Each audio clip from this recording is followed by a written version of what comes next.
people go camping. I mean, really, come on. Let's break this down.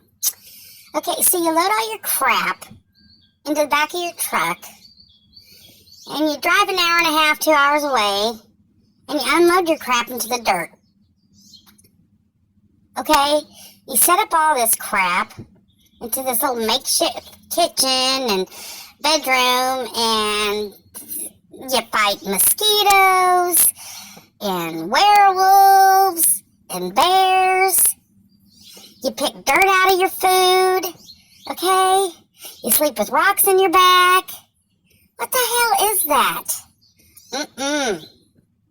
Hell no. I'm staying home on the couch in my jammies. Y'all can have that mountain. Screw that.